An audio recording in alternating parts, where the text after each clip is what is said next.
Hello, everyone, and welcome to Chapter 2 of Algebra 2. Today, we are going to start graphing quadratic functions. Let's talk about what that means. When the highest degree of x is 1, a function is called linear. That's what we learned about in Chapter 1. So something like y is equal to 3x minus 2. X here is to the first power, and that's what makes it linear. It forms a line. When the highest degree of x is 2, the function is called quadratic. So it's going to look something like this. Y is equal to 4x squared minus 3x plus 12. Anything like that. It might be missing this term. It might not have this. Doesn't matter. If it has an x squared in it, it's quadratic. The graph of a quadratic function is a parabola. Not parabola, parabola. So we're going to start by making the parent graph. I do want you to memorize these numbers. I'll make a table today, but after this, I'd like you to have these points memorized. So remember, y is the same as f of x, and f of x is equal to x squared. So if x is 0, x squared is also 0. If x is 1, x squared is 1. If x is 2, x squared is 4. These are the main numbers I'm going to want you to memorize. 0, 0, 1, 1, 2, 4. We can keep going with our table. 3, 9. Sometimes you get such a big graph that you can make 3, 9. Now, I'm going to write -1, squared is 1, but quadratic functions have symmetry, so you can just make it symmetric around this, what we call axis of symmetry. Axis of symmetry. It's not always the y-axis, because the parabola could be moved over here, and then the axis of symmetry would also be over there. But on the parent graph, it is the y-axis. Let's go ahead and connect those. Make sure you are not pointy at the bottom. I want a nice rounded shape there. And that is your parent graph for a parabola. As I said, quadratic functions have symmetry, and the line about which they are symmetrical is called the axis of symmetry. The maximum or minimum point on the parabola is called the vertex. So we already learned about vertexes with absolute value functions, and we already gave it the name hk. It's going to stay hk, but now the vertex is going to be on a parabola. It could be at the top, which would make it a max, or it could be at the bottom, which would make the vertex a minimum. The axis of symmetry will always run through the vertex. Therefore, the equation of that line, do you remember what all vertical lines are? X is equal to or Y is equal to? Think about it, make sure you know it. They're all X is equal to. And since this point is the point HK, X is equal to H. That's always going to be the equation for the axis of symmetry.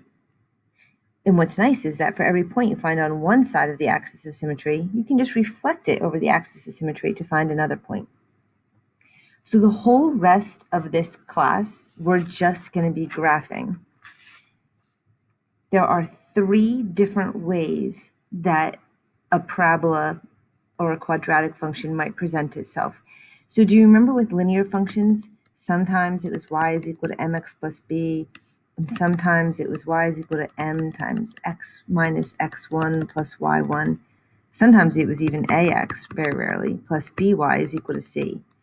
Different formats. But in the end, it was usually easier to change them always to y is equal to if it wasn't. In this case, these are already going to be y is equal to, but the format's still going to be different, and I want you to be able to adapt to each different one. We'll just do them one at a time. We're going to do 4 examples for each one. So you're going to like this kind the best, so I'm going to do it first. Notice this is not m. So a slope would stay consistent the whole time. Ours is going to be a parabola, so the slope is going to change from a shallow slope to a steeper slope to a very steep slope. So we're going to change it to the letter A. Please do not draw a V shape. But here's the good news. This is still the vertex. Just like you learned in absolute value functions. You're going to find math is like that a lot this year, where if you really get good at a section, it's only going to help you with the other sections. So I am literally going to say that the vertex is 2, 3. I'm going to plot that. Remember, it's opposite of this one, same as this one. So 2, 3. And then I'm going to pretend that that's my new 0, 0. And from there, I'm going to use my points that I just taught you on the parent graph. 1, 1. So I'll write that down. Pretend this is your new origin. So then the next point would be 1, 1. And then from there, over 2, up 4. I don't think I can fit 3, 9, so I won't bother. My axis of symmetry is going to be right here. So you can either reflect, or you can actually say negative 1, 1, negative 2, 4. And it's just that nice. Okay, I hope your parabola actually went through your points. Let me try mine again. A little bit nicer. Just try not to make it V-shaped at the bottom. It's definitely U-shaped at the bottom. So this is the vertex. And x is equal to 2 is the axis of symmetry.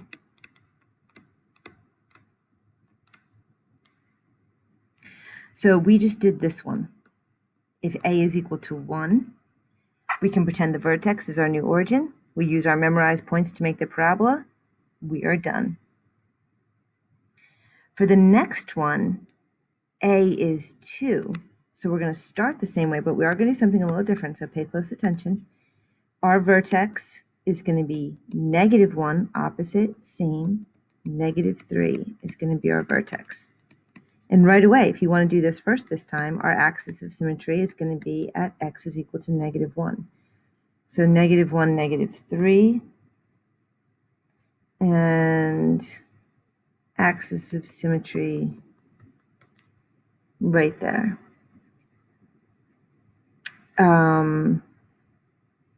But I can't do 1, 1. So here's what I want you guys to do. I want you to make a quick table just with these points, 0, 0, 1, 1, 2, 4.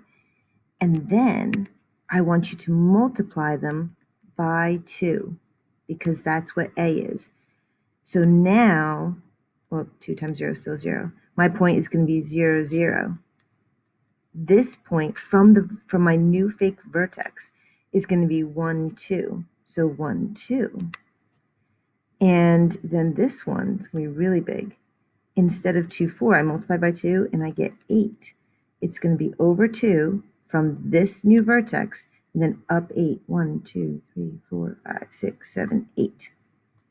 You could keep going with your table, or since you've drawn the line of symmetry, you can just reflect, which obviously is what I tend to do. Look at me missing these lines again. This one's especially hard to make rounded at the bottom. You can see that my parabolas are not perfect shape. That's okay. All right. Next two. Y is equal to negative 1/2. So step 1, always find your vertex, which is negative 3, positive 4, negative 3, 1, 2, 3, 4. And I usually find my axis of symmetry, which is x is equal to negative 3. It's a dashed line. Please don't make it solid. And since my a is not equal to 1, I do make a quick table. 0, 0, 1, 1, 2, 4. These are the points I would have plotted if a had been 1. But I'm going to multiply them all by negative 1/2. So times negative 1/2. So that still gives me 0, which means at that point it's still the new fake origin. And then 1 is negative 1/2, and 4 becomes negative 2. And if you felt like you needed more, you could do 3, 9, 4, 16, because you're just squaring this number. It's the x squared graph. Well, would I do that? I probably wouldn't for 9, because half of 9 is negative 4.5, which is not a great number. But half of 16 is negative 8, and I might be able to go down 8 from how high up I am. I'll show you why. Because if you just do these few points, and then over 2, down negative 2, your chances of correctly following the path are really slim. People get off. So instead, my advice is to do one more. 1, 2, 3, 4, and then down 8. 1, 2, 3, 4, 5, 6, 7, 8. So I'm 4 away from there.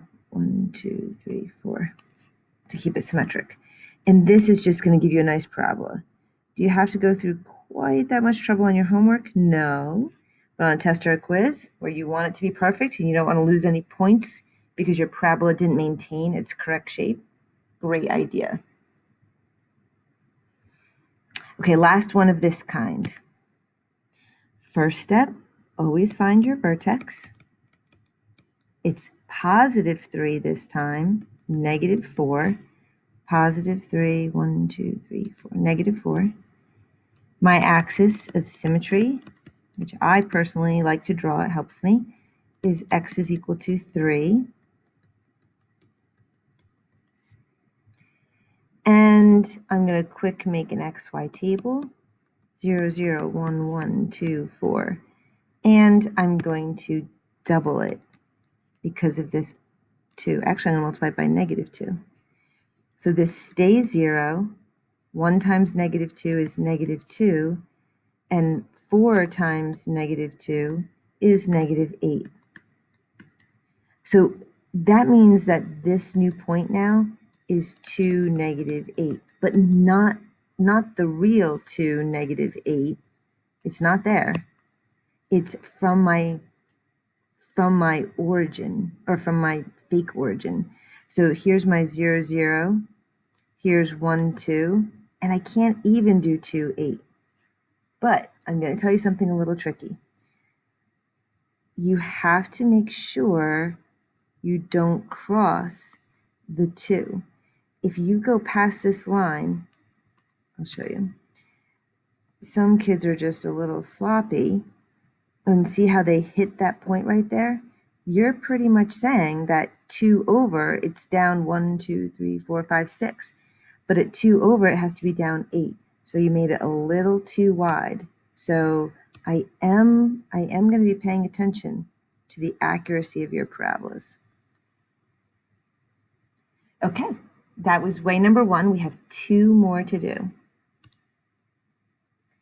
This is the standard form. This is how you're mostly going to see them. They're not already set up for H and K. Such a shame. That HK thing is really beautiful. So this one, to plot the vertex, there's a formula for it. To find the vertex, you're going to take the opposite of B and divide it by 2A. So in this case, this is A, this is B, and this is C. A, B, C. So when you're trying to find the vertex, you're going to do the opposite of B, so positive 2, over 2 times A, which is 1. 2 over 2 is 1. Now, how do you always find the y coordinate? If you know x, how do you find y?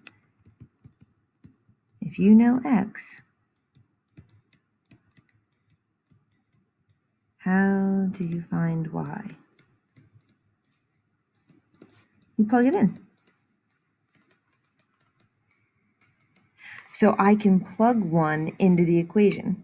I'm going to switch from the y notation to show my work, to help the teacher or anybody that's looking at your work know what you're doing. Instead of just random numbers on the paper, change the y notation to f of 1. You're saying, I'm going to plug in 1. 1 squared minus 2 times 1 minus 1 is 1 minus 2 minus 1 is negative 2. That's my vertex. 1, negative 2. Now, the formal way to write this is f of negative b over 2a. Think about that. There's a formula to find the x-coordinate, and for the y-coordinate, you just plug that formula, that negative b over 2a, into the equation, and that's represented by f of negative b over 2a. That's a little tricky for kids, and I know that. So that's why I wrote this. How do you find the y? Just plug it in.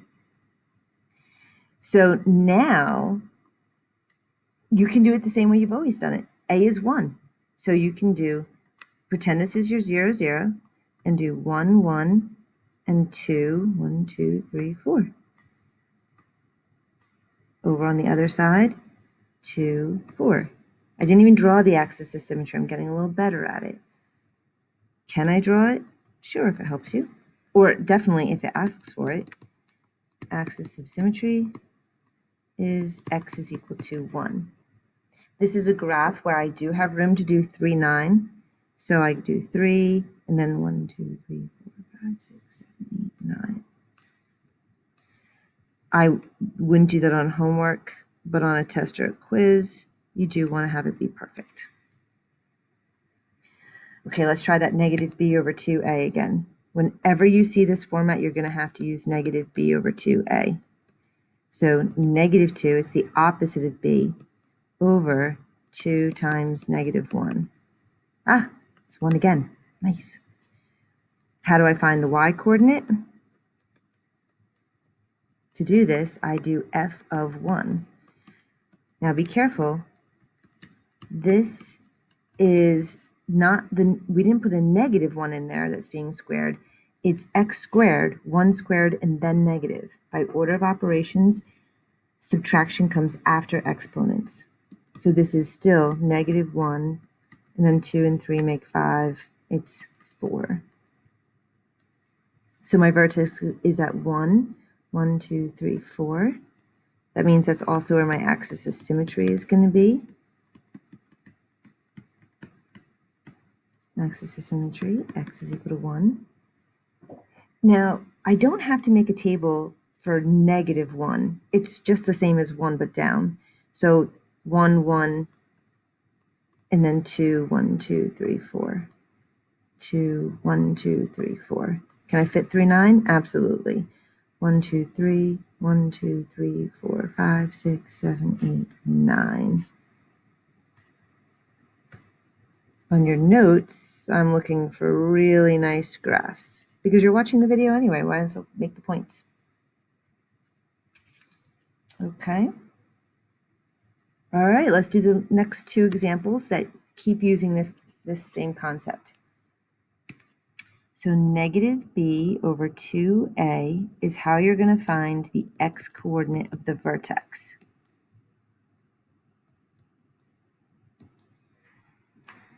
So opposite of negative 8 is positive 8 over 2 times 2 is 4, gives me 2. That's the x-coordinate of the vertex. To find the y-coordinate of the vertex, I'm going to do the function at 2. That's the proper notation. So 2 times 2 squared minus 8 times 2 plus 6. That gives me 8 minus 16 plus 6 is 2.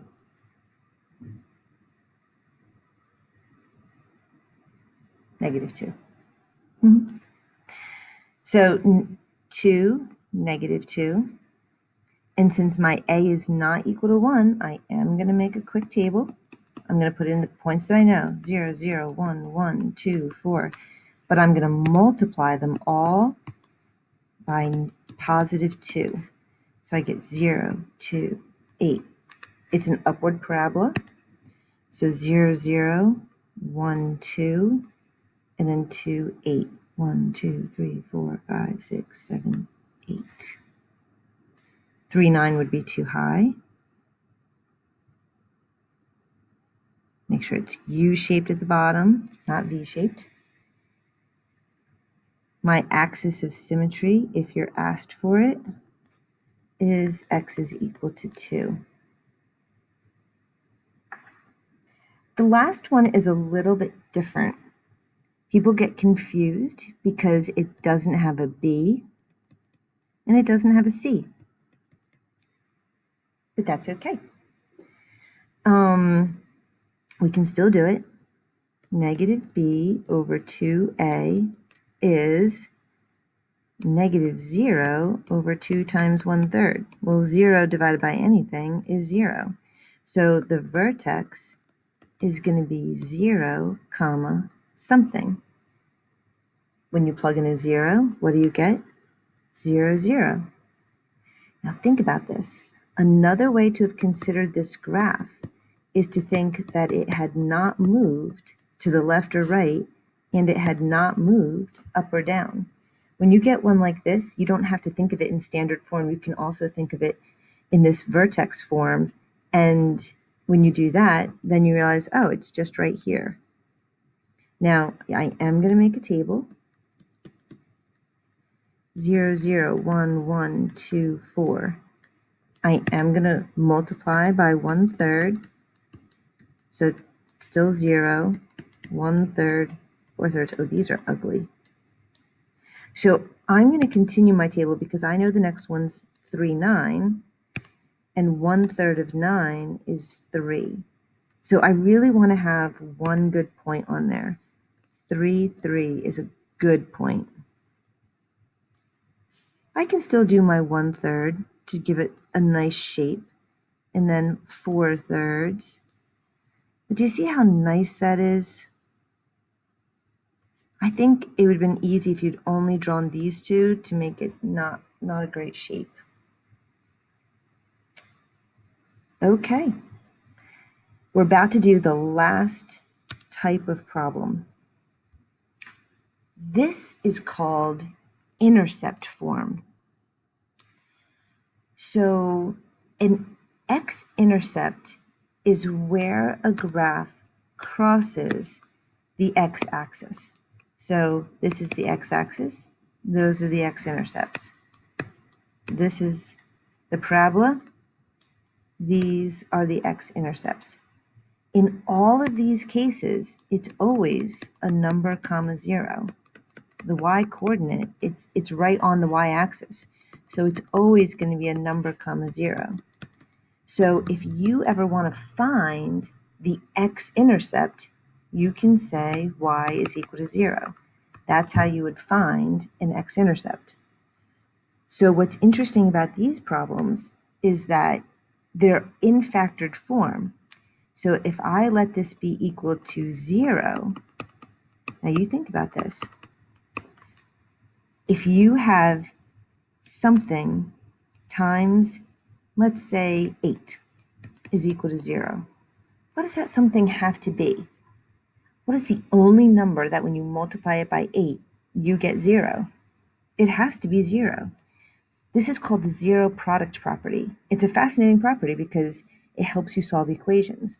When equations are equal to 0, you have a sense now of how to solve them. And if two things are being multiplied together and the answer is 0 and you don't know either of them, you kind of do. You know one of them has to equal 0. So in this case, these are two factors, two things being multiplied that make 0. One of them has to be 0. So what could it be? Well, in this case, if x is 2, that would make 0. And in this case, if this is the one that's causing it to be 0, if x is 6, because 6 minus 6 would be 0, 6 would give you 0. So I can plot those 2 points, 6, 0, and 2, 0. Now, first, you might think, I only know 2 points. What I really need is the vertex. Here's the really cool thing. The axis of symmetry is always halfway between the zeros. So my axis of symmetry is definitely right there. And if that's the axis of symmetry at x is equal to 4, then now I know that my vertex is 4, comma, something. How do we always get the y whenever we know the x? We plug it in.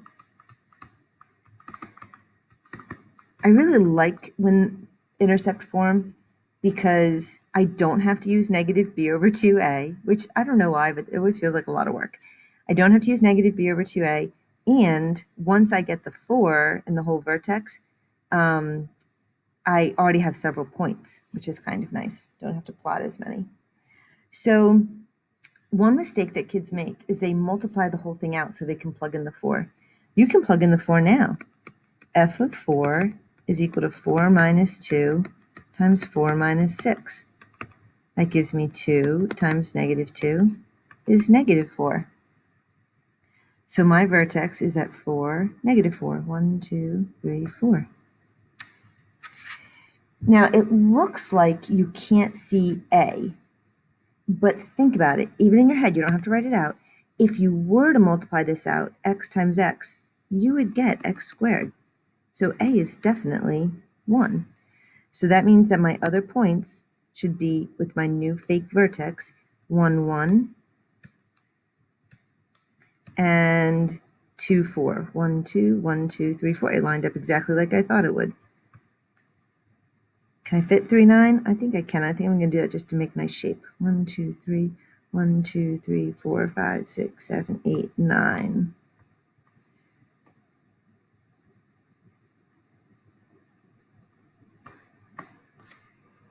And that's the intercept method. In other words, it's given to you as factors. The equation is in factored form. This is actually, well, vertex form is definitely the best. But that happens so rarely that I actually usually change standard form to factored form because I like it that much. I think that you'll find that it's a good way to do it. So you can plot the x-intercepts by letting y equal to 0. So it's always going to be a number, comma, 0. Then you're going to plot the vertex, which is located on the axis of symmetry, which is halfway between the intercepts. I guess that line's not long enough. And then the same thing as before. If a is equal to 1, use your new origin. If a is not equal to 1, make a table. Number 5 is important. If the vertex coordinates are not integers, then you should simply make a table and plot points. It is hard to do if the vertex coordinates are not integers. Okay, let's do the next one. So again, now I have 3 things being multiplied to make 0. I'm setting y equal to 0 because I'm thinking to myself, this is a parabola. It's going to cross. So of those 3 things, one of those 3 things is equal to 0. Just like on this problem up here, if I can get there, 0 times 8 was equal to 0. 8 is not the 0. So this blank must have been 0. Well, now I have 2 times x minus 4. The 2 is not what's causing it to be 0. Either the x is 0 or the x minus 4 is 0, which means x is 4. So the 2 points, the 2 x-intercepts are 0, 0, and 4, 0. So step 1, plot the intercepts. Step 2, plot the vertex, which I said a little fast. You actually have to make the axis of symmetry first. So it's going to be at 2. And so my vertex is definitely going to be at 2, comma something. How do I get that? Plug in 2. What's the formal way to say plug in 2? F of 2. That's the mathematical notation that means plug in 2. So 2 times 2 times 2 minus 4, 2 times 2 times negative 2, negative 8. Way down here. Now you can see that if I were to distribute this, you don't have to actually do it, but can you see that you would get 2x squared? So A is 2 in this case. So I need to make my table 0, 0, 1, 1, 2, 4. And I need to cancel these out and multiply by 2 because my A is 2. 0, 0, 1, 2, 2, 8. So here's my new fake 0, 0. I'm going to do 1, 2. I don't need to do 2, 8. It's already there.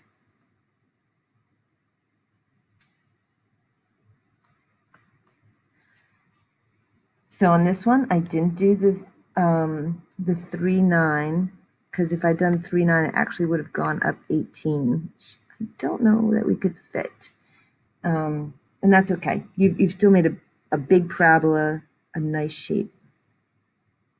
Okay, we're going to do 2 more of these to make sure that you've got it. Again, this is called intercept form because the x-intercepts are always a number, comma, 0. That's what an x-intercept is, where it crosses the x-axis. So you're going to let y be equal to 0. There's 3 things being multiplied, and one of them is causing the answer to be 0.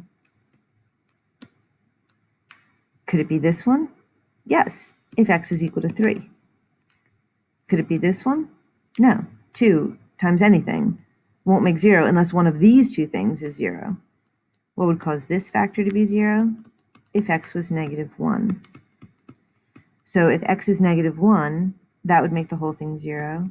And if x was 3, that would make the whole thing 0. So those are my intercepts, negative 1, 0, and 3, 0. I find my axis of symmetry, which is halfway.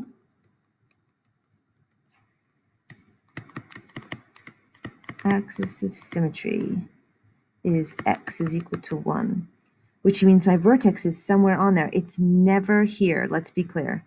It's never there. You always are going to have to find that actual y value. How do I do that? F of 1. So I'm going to, instead of y, I'm going to use the f notation so I can show you that I'm plugging in 1. 2 times 1 minus 3 times 1 plus 1. Oh, another 8. Negative 8. So 1, negative 8. You might have started to memorize these by now. 0, 0, 1, 1, 2, 4. But when I multiply by 2, then I get 1, 2. Okay, that first one's always going to be the same number, so over 1 up 2. And I think this is plenty on this one. I missed. Close enough. All right, hopefully you're getting the hang of that. Last one of this type. Again, 0 is equal to negative x plus 2 times x minus 4. So this is like a negative 1. That is not what's causing the whole thing to be 0. To make the whole thing 0, it would happen if x was negative 2. And if, just to be clear, if x is negative 2, then you would have this factor would not be 0. It would be negative 6. But you only need one of the factors to be 0 to make the whole thing 0. So I'm saying x is equal to negative 2 is one of the things that will make the answer 0. What's the other one? If x was equal to 4. So my 2 intercepts are negative 2, 0 and 4, 0. Negative 2, 0 and 4, 0. Halfway between them, so they're 6 apart. So halfway between is 3. That's not actually a point though. I'm just going to make my axis of symmetry there. So my axis of symmetry is at x is equal to 1, which means my vertex is going to be at 1 something. It is a downward parabola, so I'm expecting my vertex to come out above. So I do f of 1, negative 1 plus 2, and 1 minus 4. 3 times negative 3 is positive 9. So it's way up there. I do not need to make a table. The a is just 1. Even if you multiply that out, x times x is still just x squared. So the a is 1. So I'm going to go down, but I can still use 1, 1, and then 2, 4. And like I said, I always love this way because you've already got one other point plotted, which is the 3, 9.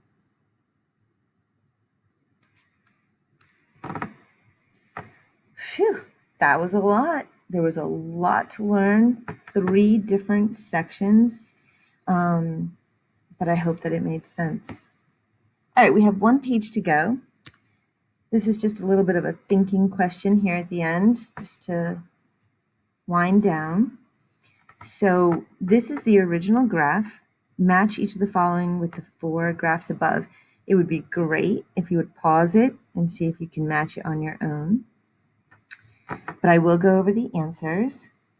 So f of x minus 1, this is 1 to the right, but it doesn't move up or down. So I got to find one that's at the same height, but looks like it went 1 to the right.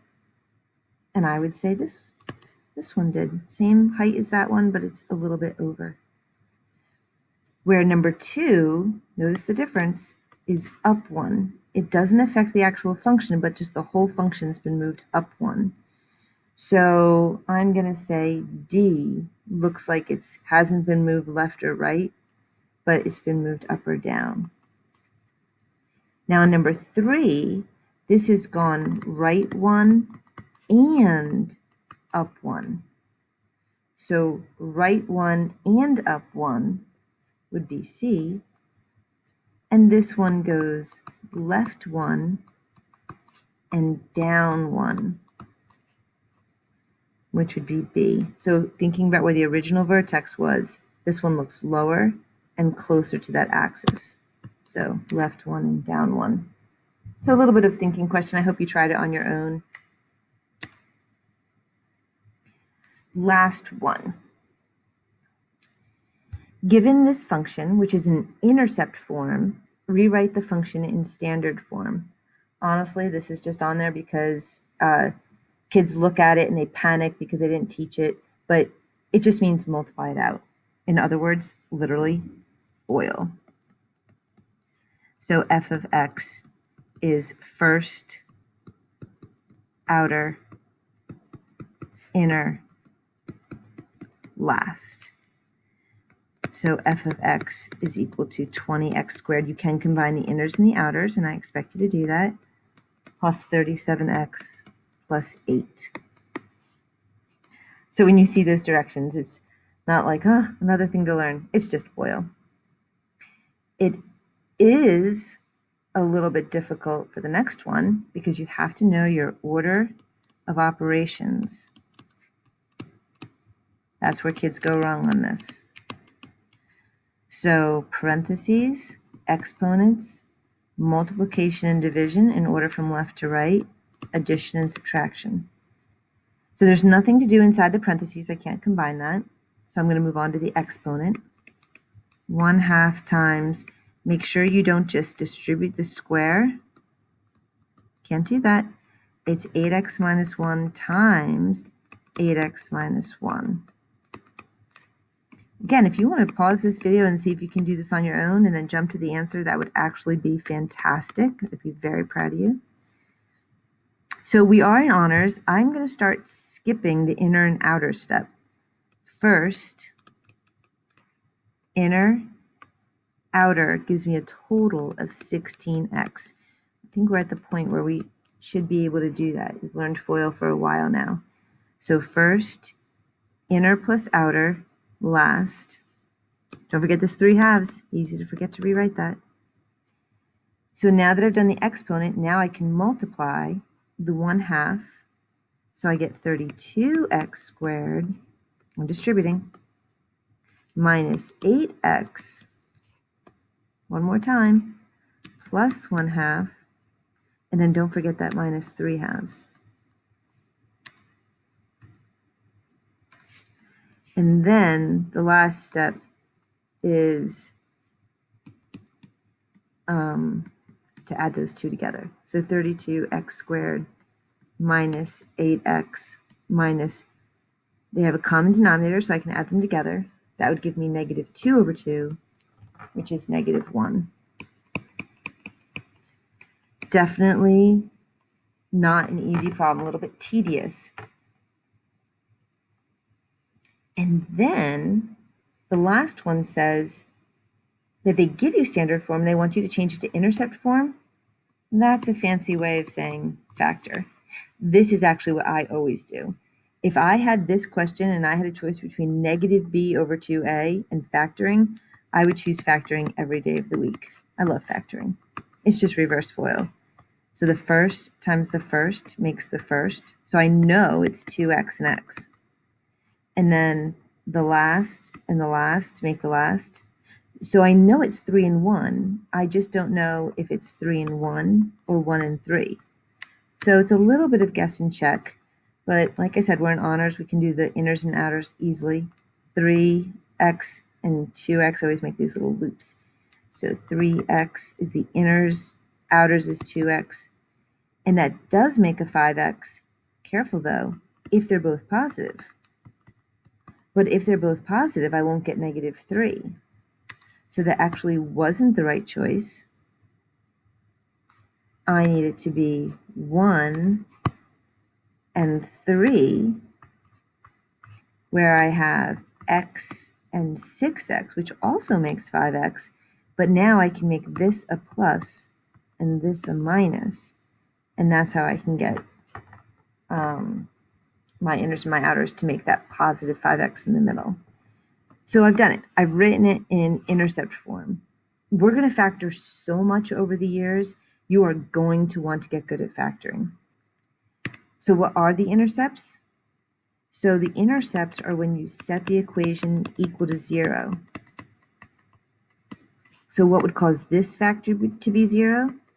If x was negative 3. So one of the intercepts is negative 3, 0. This one some people can't do in their head, which is fine. Just make a little equation. Say, what would make 2x minus 1 equal to 0? If x was equal to 1/2. Don't have to be able to do everything in your head. And those are the x-intercepts. We did it. This is a very long lesson, so great job. Your homework is listed here. Except note that it says all for 50 to 52. So you're normally just going to have to do the odds, but this is probably a matching section or something where they went together. All right, little note for this assignment, ignore the instructions in the book and use the instructions given here. Your book asked you to do things in a little bit complicated way. I kind of like the way I do quadratics. So for 1 through 11, make the graph neatly on graph paper. For 27 and 29, state the vertex and make the graph. And you can do 35 through 39. You can complete those as directed. I'm giving you the answers for 50 and 52. I'll always do that when I assign an even one. And you should check the graphs for 27 and 29 using your graphing calculator. So if you don't know how to do that, you would go to y is equal to and type in your equation. And then you would hit the graph button. All right. Have a great rest of the day.